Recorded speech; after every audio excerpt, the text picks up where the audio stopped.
हाय दोस्तों। आज बात करने जा रहे हैं एक ऐसे सेक्टर की जो भारत की डिजिटल क्रांति का सबसे बड़ा इंजन बन सकता है।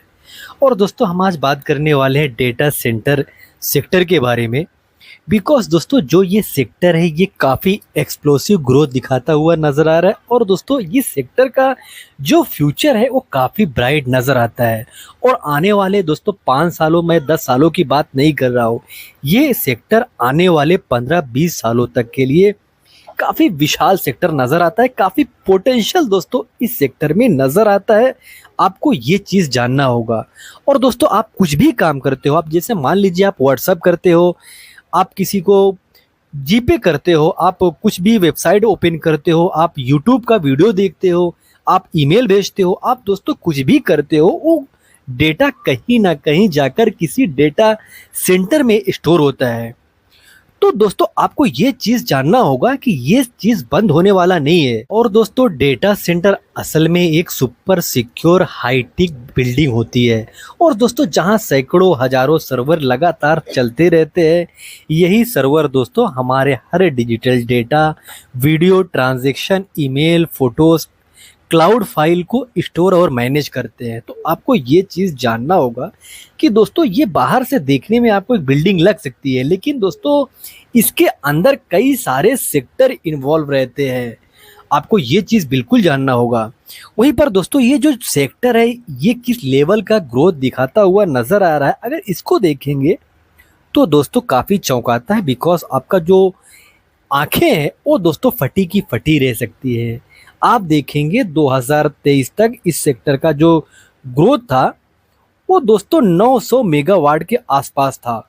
वहीं पर दोस्तों 2025-26 में एस्टिमेट किया जा रहा है कि दोस्तों ये सेक्टर 2000 मेगावाट तक डेटा सेंटर प्रोड्यूस करेगा। मैं इंडिया की बात कर रहा हूं। और दोस्तों 2030 तक जो मार्केट के एक्सपर्ट माने जाते हैं उन्होंने अनुमान लगाया कि 2030 तक या उसके आसपास तक ये सेक्टर दोस्तों 5000 मेगावाट तक इंडिया में पहुंच सकता है।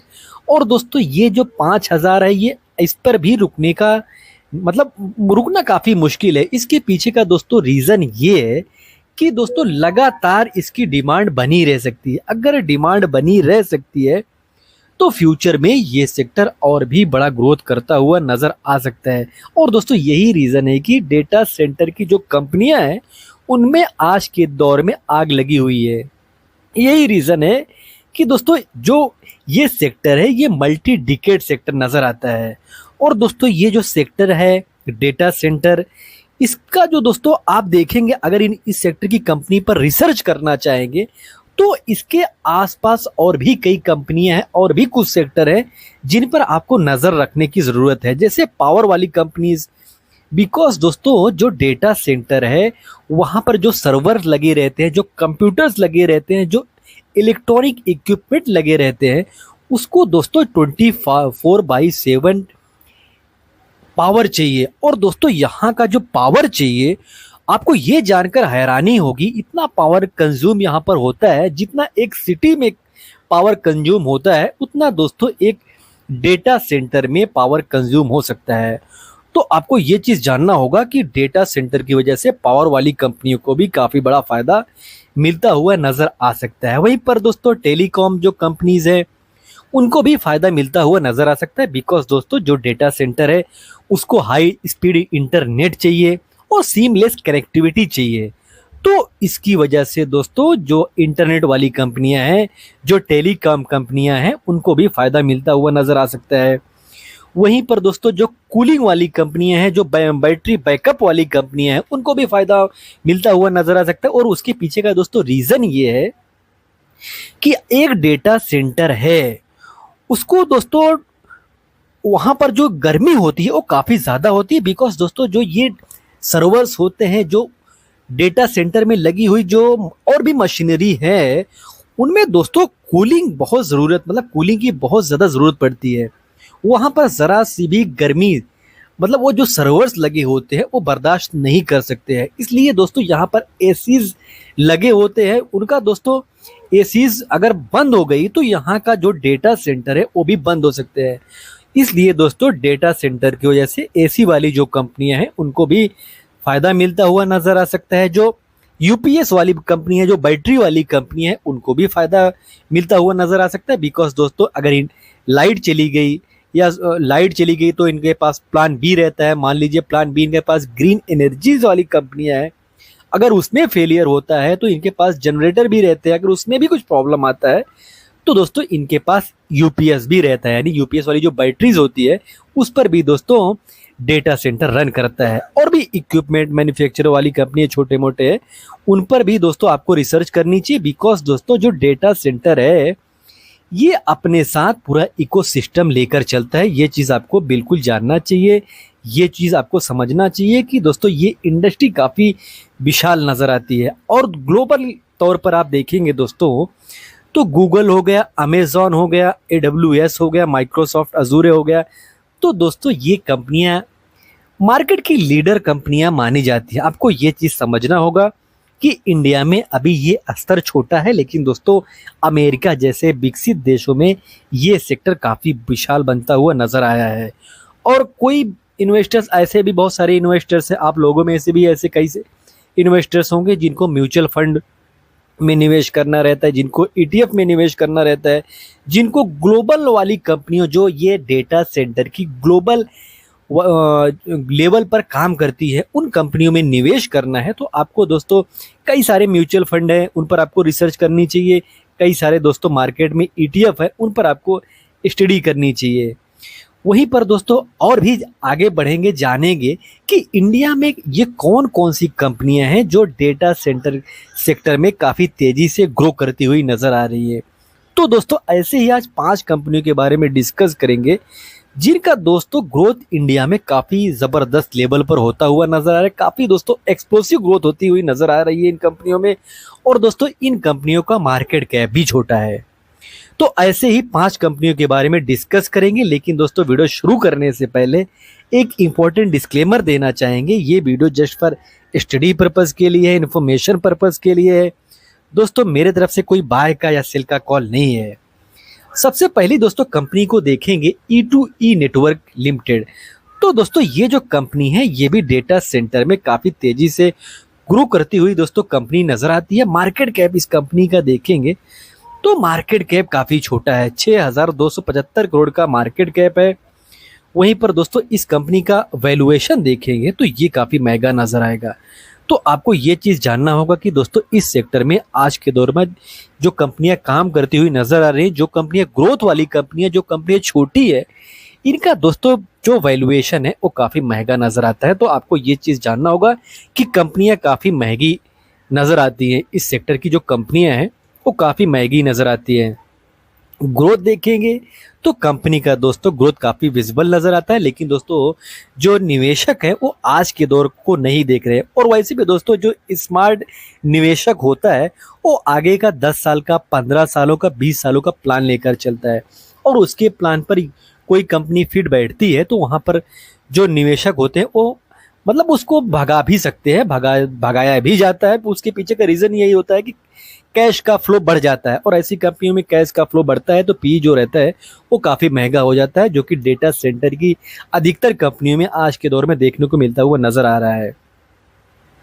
और इस कंपनी का कारोबार देखेंगे दोस्तों तो नेशनल डेटा सेंटर में इसका कारोबार है। आप और भी देखेंगे क्लाउड प्लेटफॉर्म में इनका बिजनेस है, ग्लोबल तौर पर है, डेटा ऑपरेशन में इनका बिजनेस है, BFSI में इनका बिजनेस है, टेलीकॉम कंपनीज के साथ मतलब इसमें बिजनेस है। और भी आज सेक्टर देखेंगे इनमें दोस्तों ये कंपनी काम करती हुई नजर आ रही है। और L&T का देखेंगे तो L&T ग्रुप जो कि दोस्तों इंडिया का माना जाना एक दिग्गज ग्रुप माना जाता है, वो भी दोस्तों इस छोटी कंपनी में काफ़ी बड़ा निवेश करके बैठा है।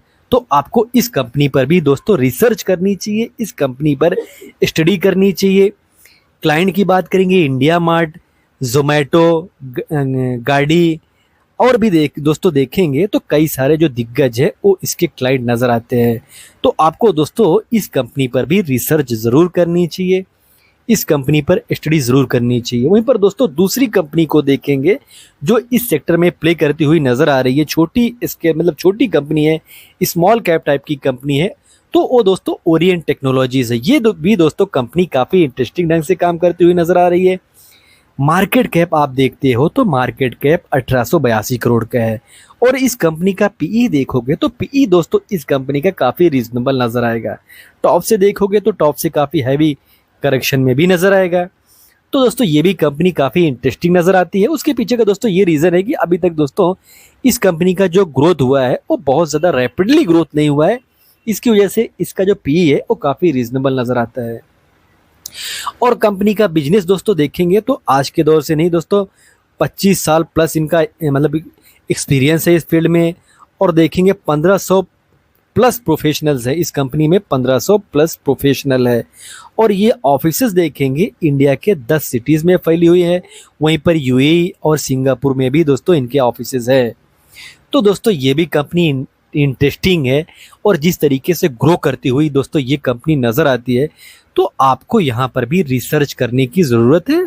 और उसके पीछे का दोस्तों रीज़न यही है कि मार्केट में दोस्तों इस सेक्टर का डिमांड काफ़ी ज़्यादा है, और इस सेक्टर का फ्यूचर काफ़ी इंटरेस्टिंग नज़र आता है, फ्यूचर काफ़ी ब्राइट नज़र आता है।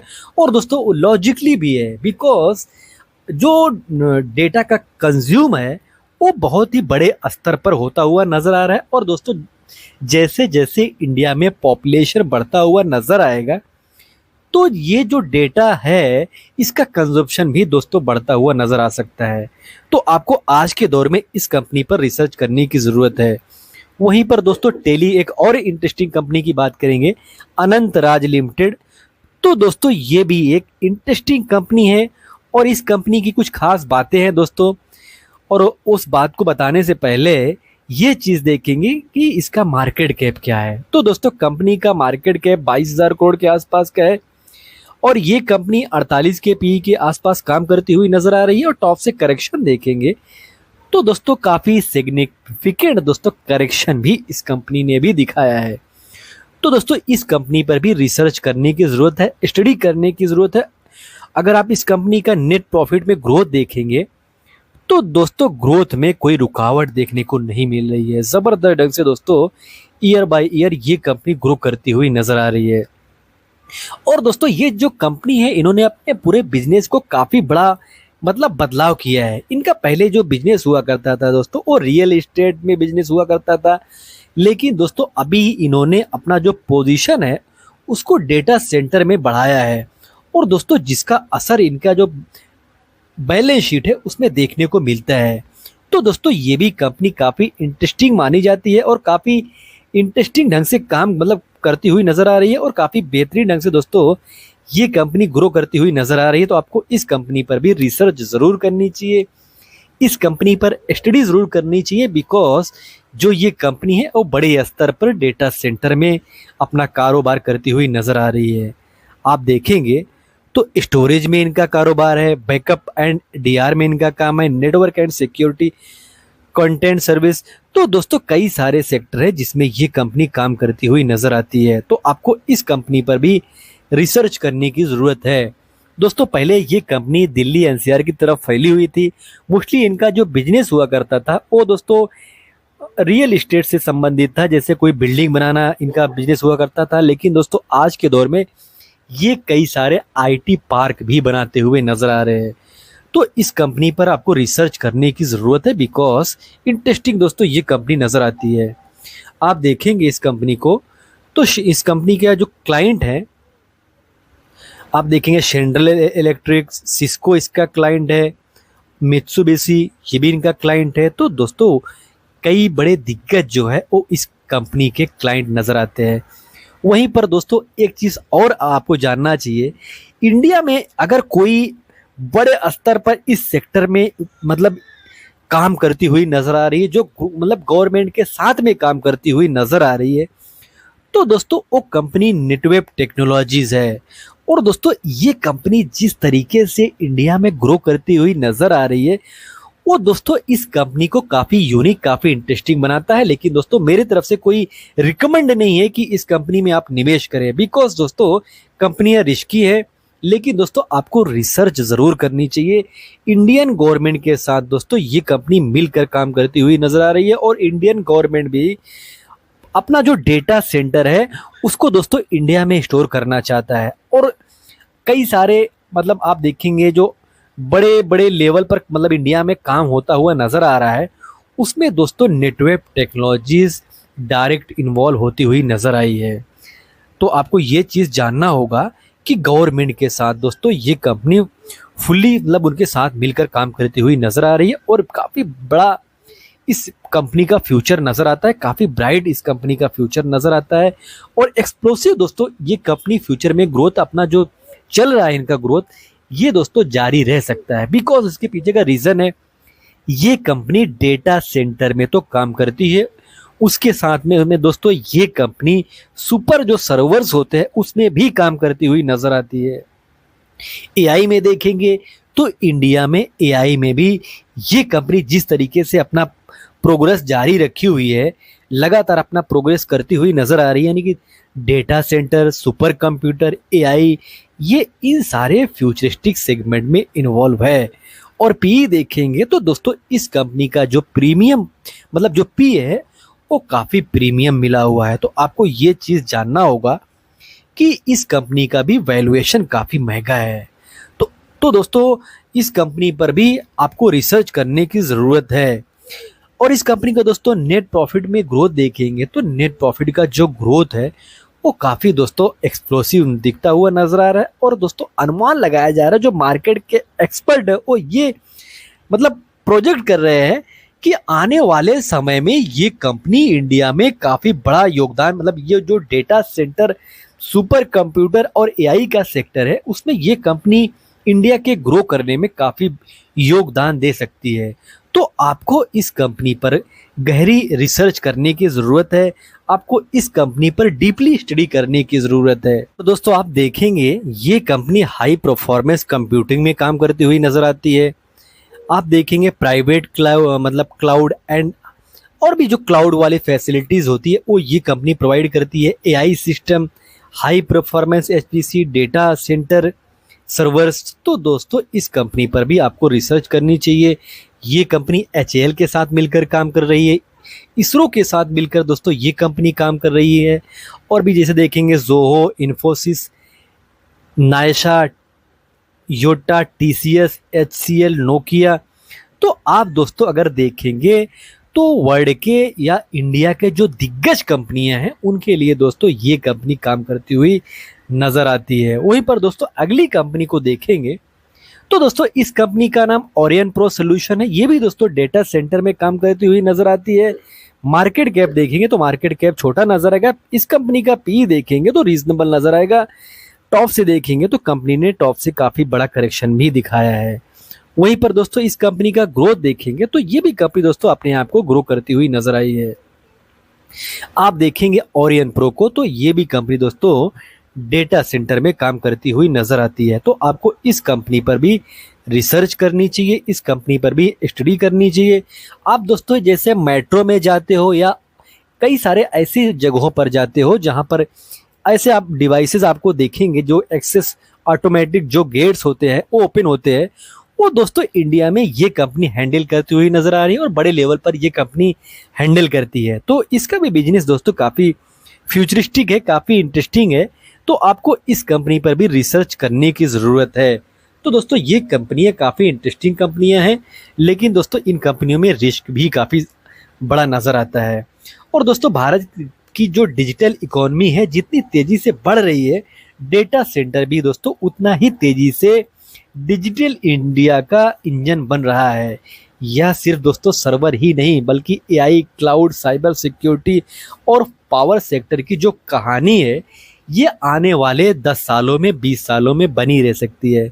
लेकिन दोस्तों इन कंपनियों का जो पी है वो काफ़ी महंगा है। तो आपको दोस्तों ये चीज़ जानना होगा कि आज के दौर में ये कंपनियां भागी हुई हैं।